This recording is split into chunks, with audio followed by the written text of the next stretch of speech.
Let's Take This Outside with Marianne Iveson, the podcast where she speaks to athletes, outdoor professionals, and scientists about why they connect with nature. Lisa Franks is a 6-time Paralympic gold medalist whose life changed forever after becoming paralyzed at 14.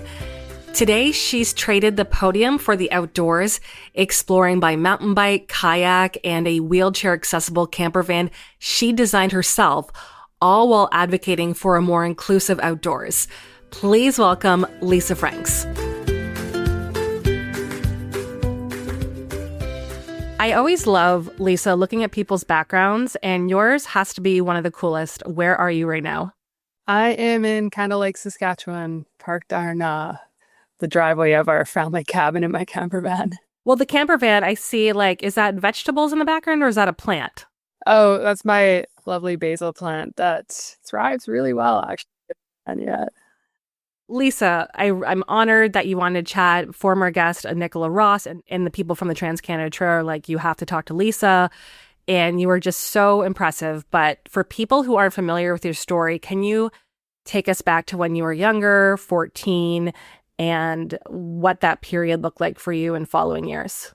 Yeah, well, so I was born in Moose Jaw to a really active family. I was always involved in sport at a young age, trying to keep up with my older brothers.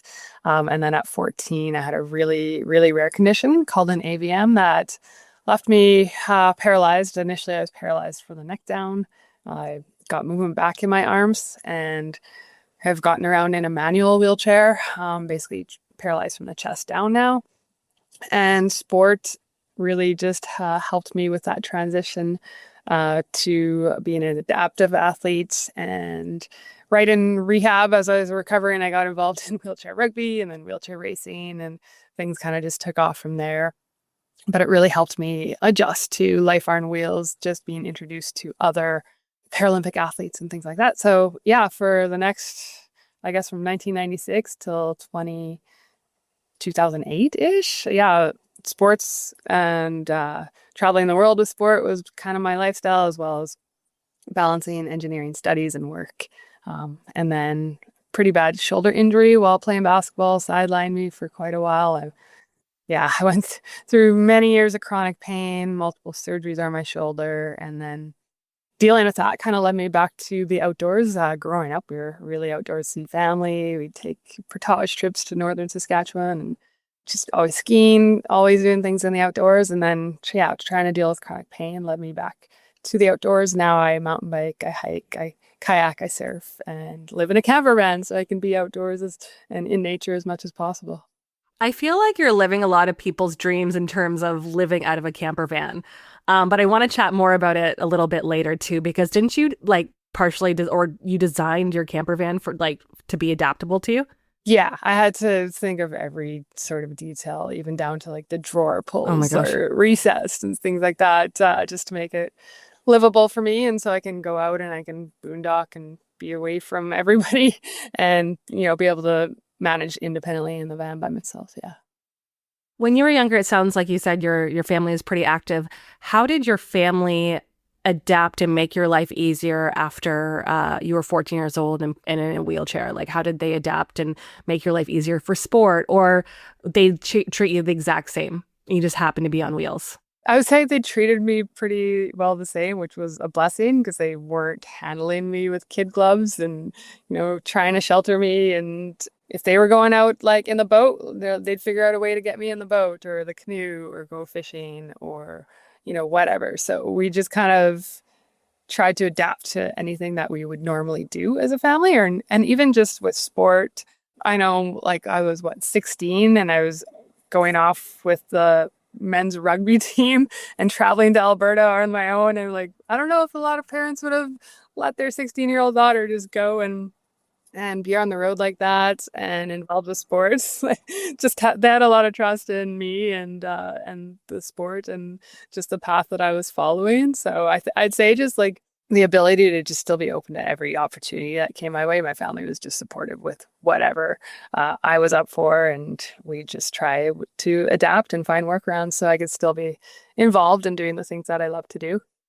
Well, clearly it hasn't put a lot of boundaries on you because you do more things than most people do when it comes to the outdoors. Like I was watching some of your videos on YouTube. I'm like, oh my gosh, I could never mountain bike like that or do any of this stuff.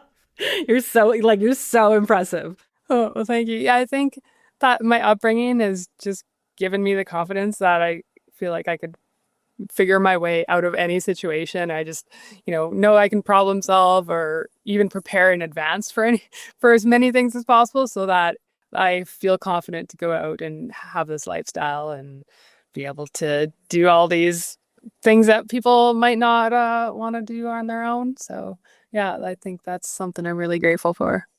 You went from like learning how to navigate life in a wheelchair to becoming a 6-time Paralympic gold medalist. I don't know how many people can even say that. That's wild. And then a silver too, right? Yeah, 1 silver. Is that right? Yeah. Did that silver piss you off, by the way? Or were you okay with No, I was excited for that silver. It was in the 100-meter. I don't consider myself a sprinter at all, so I was happy to just be on the podium. Yeah. At what point did you realize I can do something really special here? At one point, because you race wheelchair, right? Like, is it longer distances that you do though? I preferred mid to long distance. There weren't as many women in those categories, so I would go do the shorter sprints. And it wasn't my forte to do the sprints, but that's kind of how I had to adapt to just try to work on my weaknesses in those sprints to be competitive in those areas, even though I prefer the distance. So at what point did you realize like, okay, I'm actually quite fast. I feel like I can really do something here and that perhaps like compete at the Paralympic Games? I would say like 1998. So about 2 years after my injury, I started to get recruited by Team Canada, and I'd been to the Canada Games just a year after my spinal cord injury. I wasn't even independent then. I had to have my mom travel as my caregiver. So I was injured in 96, 97. I was at the Canada Games, just kind of limping along. And then I think that motivation to want to be able to be independent so I could travel more with sport really pushed me. And then all of a sudden, I'm more independent, so that gives me more strength in the upper body and everything like that, and that just feeds into sport. And so that year between 1998, a few years after my injury, and then all of a sudden I was like, okay, the Paralympics are coming up soon. I watched the 96 Paralympics in the hospital, and then I was at the 2001 ones, and I think that was definitely my breakthrough. I'd been to a few international competitions at that point, but I hadn't seen a lot of the girls from Asia and only a handful of women international races. So to go at the world stage in Sydney and see, okay, I'm up here with everybody. I knew my times were competitive, but to actually see it laid down in a race was, pretty eye-opening for myself, I guess, and my family. I don't know if they expected me to come home with as much hardware as I did, but yeah. That was definitely a statement, I'd say, the Sydney. After your shoulder injury, it pretty much ended your competitive career. You said you had surgeries after. It sounds like you found your passion or refound your passion for the outdoors. How did nature become part of your healing journey? I was barely leaving my condo. I was in a sling, so I couldn't drive. I was in a power wheelchair to get around, and I'm an introvert to begin with, but then when you're in pain, you just want to retreat even more as an introvert. And I just realized that this wasn't working well for me. I had anxiety, I had depression on top of the pain, and it was just a nasty feedback cycle. And so I just hit a wall, and I realized I needed to change things. And so I started just by taking my motorized wheelchair out on the pathway. The Trans-Canada Trail was about 3 blocks from my condo, thankfully, and it ran along this beautiful river. And so I'd go to physio, and then I'd take a nice little jaunt on my way home, and just being out in the fresh air. It was even winter, but the sidewalks were cleared enough, and being able to people watch and get some fresh air. And I just kind of built upon that and realized that it was really improving my mental health as well, just being outside. And then when I was able to get out of the sling and start doing activity, I started biking, and it just gave me a lot more strength again, confidence, that, okay, the outdoors aren't as intimidating as I always thought it was. I never enjoyed pushing my wheelchair, even on a sidewalk. My chair just would like catch on all those little cracks and stuff like that. But the biking really opened up where I could go, and I could, cover a lot more ground and just explore the city. And so it began just exploring the city. And then I was like, okay, but I also like to get off the pavement. And so I started doing small camping trips and then car camping trips, and then just being in nature and like having, I was just at a conference and they were talking about, how the nature prescription just helps so much. And I could never really put into words, but where I lived was like downtown concrete jungle. And yeah, I realized how much it was affecting me. So to get out into nature, it just really helped improve everything within my health. When you're talking about a nature prescription, are you talking about Melissa Lem?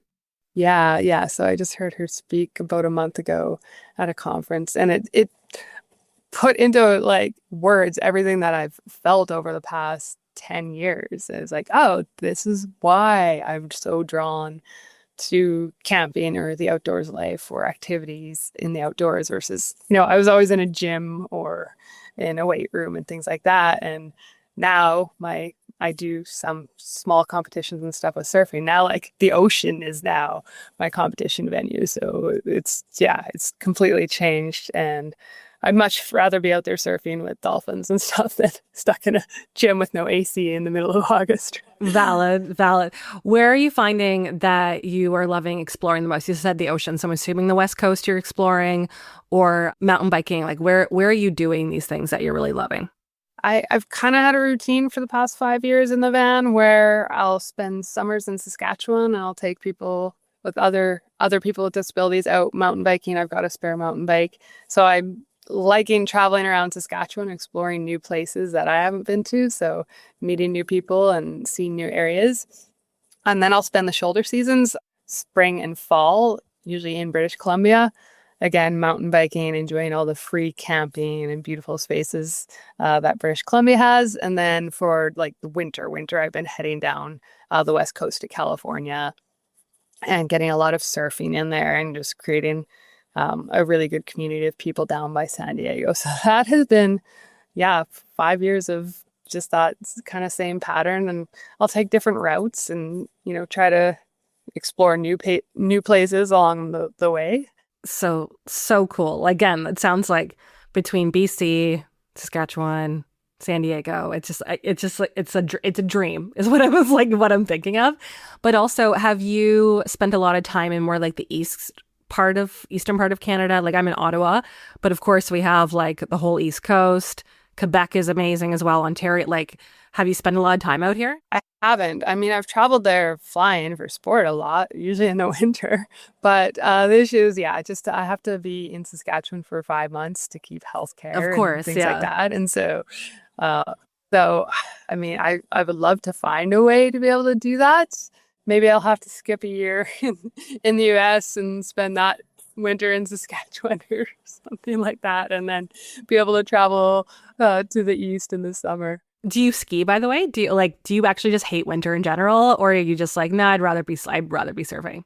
I mean, I grew up as a skier. Did Nancy Green and raced actually for Team Saskatchewan, at the Saskatchewan Winter Games. I've mono skied a little bit. I tried to go out this February and I just didn't have the proper equipment that I was borrowing and things like that. So I haven't had a proper ski trip since just before COVID.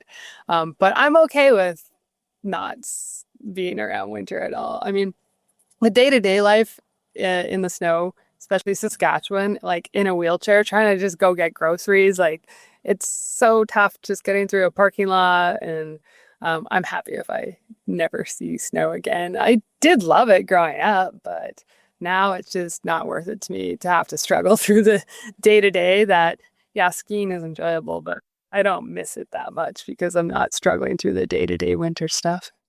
So you designed your own wheelchair accessible camper van.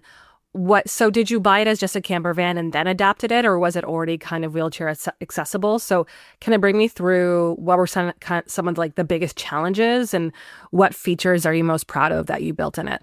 So it was just a blank cargo van, absolutely nothing in it, just the two front seats. And I had car camped quite a bit before in my little Honda Element SUV. So moving into a van was just like, I felt like I was in the Hilton, like, I had so much more space. But I also, with spending so much time car camping, I knew what amenities I could live without or what I needed.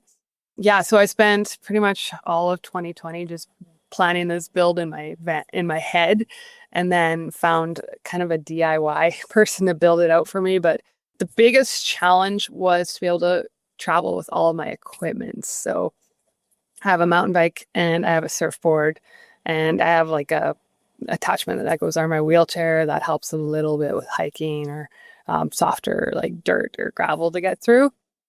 And so that was the hardest part. Like, I also needed to figure out how much space I needed for my wheelchair to turn around or how high I could reach. I ended up going with a high roof, but most people wouldn't think I need it, but I've utilized the space up high as well. But the biggest challenge was that my mountain bike is under the bed here behind me. So that makes my bed really, really high. It's above my shoulder. And it's like, how do I get up on the bed when I don't bear weight. I just use my arms and shoulders to transfer. So I put my engineering skills to work, and I built an elevator bench kind of thing. There's a bench on the other side of my counters, and I basically sit on the bench, and then I put an actuator inside, kind of like a standing desk. And so the lid of the bench actually rises up to the bed height. And so from there, I just scoot over. But that was probably the hardest thing to overcome was, okay, how do I even get into bed and have room inside for my mountain bikes? And I'm assuming there's still things every day that you probably like, oh my gosh, I got to change stuff.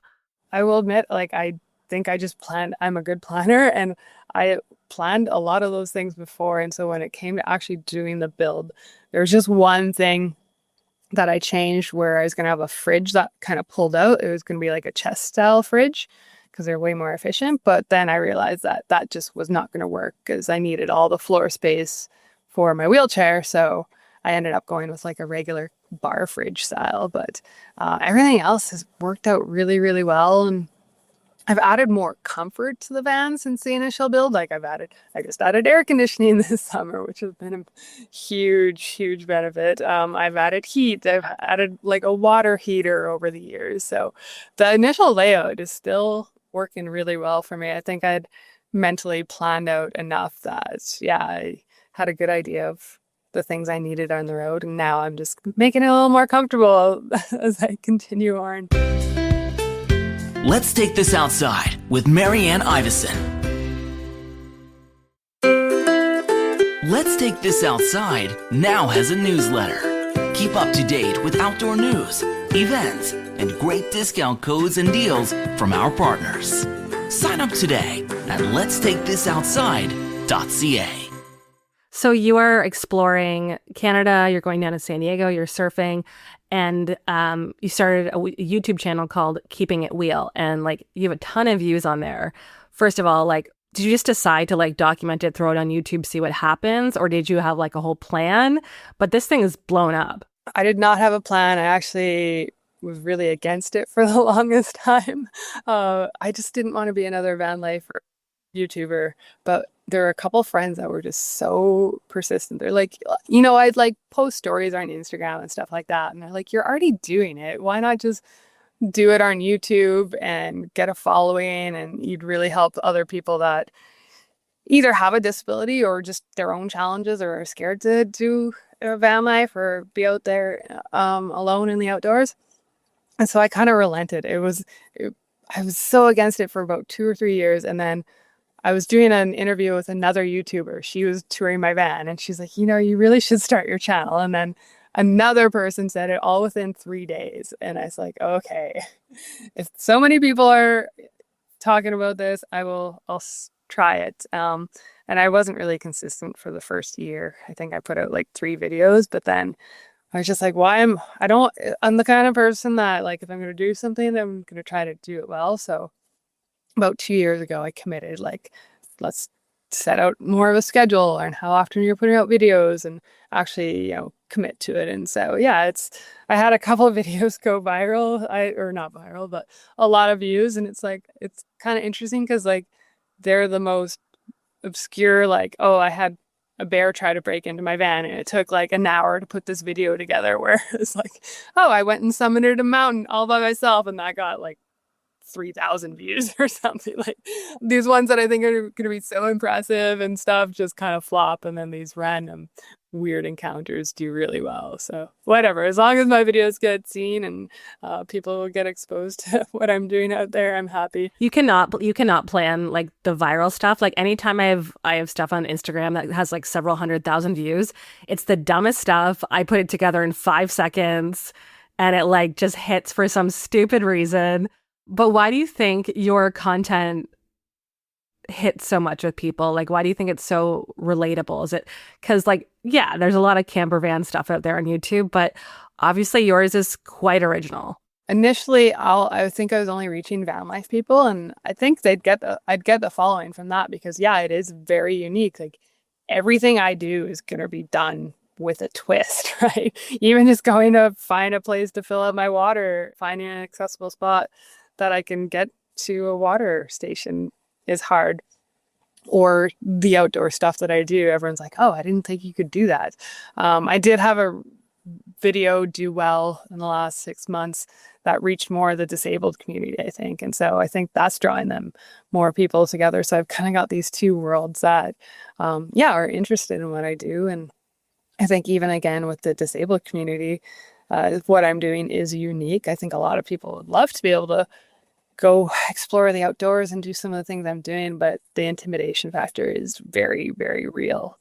And the way that I can show that it is possible is helping to reach those people that never thought they'd be able to do some of these things. What's one place that you visited that truly gets accessibility right?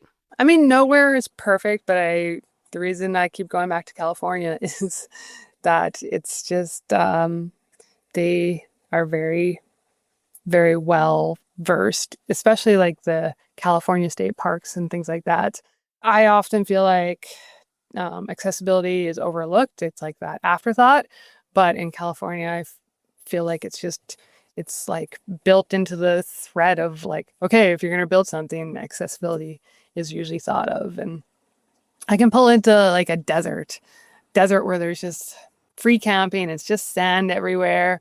And then all of a sudden there'll be a nice pit toilet and it's got a paved parking spot with the accessible sign and big, huge, big, huge bathrooms. And it's I don't think anything like that would have been thought of in Saskatchewan. We are improving, but just, yeah, I think they're just ahead of the game there. Even they, give a camping discount in their state parks because they realize we're not going to be able to get around as much. And so, yeah, to have that little, nod that, yeah, we're going to give you a discount. I think they're doing a good job for sure, for the most part there. For someone with a disability who's thinking, you just kind of mentioned this, I'd love to try getting outside, but it's, really intimidating. I'm nervous. What advice would you give them? I'd say just start small. Go do a day trip with friends or somebody that could help you out if you aren't sure what you're going to get into, but also do some research. I think originally when I started traveling, I would scour the internet to try to find good reviews for accessibility on campgrounds. Then that's what I would start out with. It's going somewhere that I know has been vouched for, I think, gave me a lot more confidence. And then I was okay, if I can do that, I know I can work around some of these smaller things if I go somewhere else that hasn't been tried and true and tested. And so I'd say, yeah, just start out small. And then the more you do it, the more confidence you'll get as you do things and build upon one experience after the other. And don't you do some consulting as well for people who are trying to do more what you do? Yeah, so I've started, it was just, people asking advice, and I'd give out some free advice on how to, make some adaptations to a washroom or something like that in a glamping resort. And now it's kind of going into some consulting that I've been doing where I could go out and ride mountain bike trails or walking trails and let them know what works. Usually it's the trailhead that might even just be the issue, or any outdoors like campgrounds and things like that. I just did a little assessment, and it was like, I pointed out one big thing that would have been a huge barrier, and we caught it before construction finished, and saved that park a big headache down the line. And so, I think involving somebody that has lived experience with accessibility and getting around is a huge thing that you could do right early on in the process of building or planning, the better. But at any point, it's good to have somebody come out and say what works really well, what could be improved, and then it just would improve the experience for other people that come enjoy your trails or your campgrounds or glamping resorts. And I'm sure your mechanical engineering background doesn't hurt either in that process, right? I'd say so. Yeah, engineering, just even going through the education, like you learn how to organize, you learn how to problem solve. So I think, that background has helped me, just even having that professional background so that I can, present a nice report or something like that at the end and say, it's going to be, presented in a professional manner. Has there been like a message or a story from a viewer on YouTube or on social media that's really stayed with you that you made an impact on?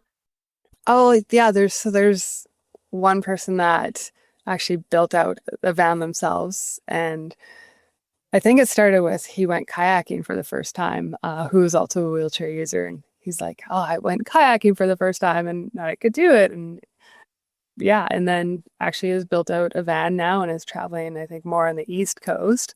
I've never met them, but I've just, heard other people actually have been like, oh, you helped this person. And there's been like TV segments about it and stuff. So I think that's really cool. I'm sure there's so many comments of people that just say, oh, seeing what you can do is giving me hope. And so, it's really, really fulfilling to have feedback like that, and motivates me more, even though, the editing process can be a lot of work and pretty trying. To hear those comments, it makes me want to get out and put out more content. Is there somewhere that you want to go with your content, or do you have any more plans in the future? Are you kind of just taking it day by day and month by month and enjoying your life at the same time? I'm just taking it day by day. A lot of the times I'll just record everything I'm doing, and then I try to make a storyline out of it and see, if something pops up that is interesting, okay, I'll include that, and then put more of the mundane things like me cooking around that interesting thing that happened. But I don't have a plan. I just want to keep, motivating people to go out, and if I can make videos that show what I'm doing and it's possible, then I'll just keep doing that. If there's a place or a type of sport that you haven't done yet, is there anything on your like outdoor adventure bucket list that you still want to do? Yeah, I'd love to horseback ride. I haven't done that since using a wheelchair. I would need a special modified, something with a backrest that would give me some support that way. And I did it a little bit, like we went to Fernie, but I think on spring trips, and we'd always do these trail rides on horses and stuff. So I think that'd be a really neat connection to have with a horse and stuff, and to get out on a trail again. But yeah. If you could redesign one thing about outdoor recreation in Canada today, what would it be? You know what? I wouldn't even go so far as to say redesign anything. I think we just need information.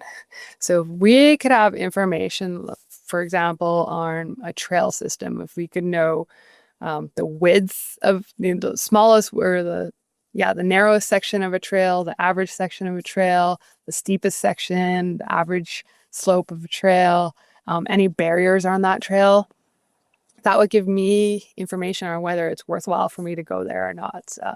It can be difficult exploring a trail because if it gets too narrow or I encounter something that I can't get past, it can be hard to turn around and backtrack. And it's so having information about a trail, even in pictures, or not even a trail, like a campground or something, show pictures of the bathroom, show pictures of the campsite, of the trails to get to and from places, of the shower. That would do more for people that are wanting to get out than like totally going and building all this new infrastructure. Just having the information available so we can decide, is that going to work for me? I think would be the biggest change that I would say would make a big impact, and not having to go rebuild the world at this point. Other than your YouTube channel, what are some good resources that people can find in terms of getting outside with a disability? Most of the places I've explored has come from word of mouth. So I'll follow other content creators on Instagram and things like that. There's a lot of travel vloggers that are really great. If you're wanting to kind of get off that beaten path, like I will go just look up an area and I'll find people's YouTube videos, like a GoPro video of a trail or something like that, or of going to a roadside pullout or something like that. Just looking at information, like I was just saying previously, if I can have some information out there that is going to give me, the draw to go there, that's probably the biggest thing I can think is helpful out there. Lisa, I think whether someone has a disability or not, I think you've inspired people to go outdoors, because the outdoors are for everyone. And that's something I really want to preach here on my podcast every single time I talk to someone. So thank you for being a part of that and saying, like, yeah, anyone can do this and anyone can get outside. Yeah, and I show a lot of stuff on my channel where I'm out doing these grand adventures, but a lot of the time I'm just like pulling up to a forest and opening my sliding door, and I've got like the view of the trees or a little creek or something. And that can be great too. That can just help calm the nervous system. And sometimes I don't even get out of my van if it's too soft or gravelly or whatever. It's like, but just having that, that landscape to look at is just benefiting me as well. Lisa, thank you so much for joining me. You're such an inspiration, and I will post everything about your YouTube in the show notes. Thanks, Lisa. Right on. Thanks for having me. Thanks for listening. For more Let's Take This Outside, go to letstakethisoutside.ca. A production of the Sound Off Media Company.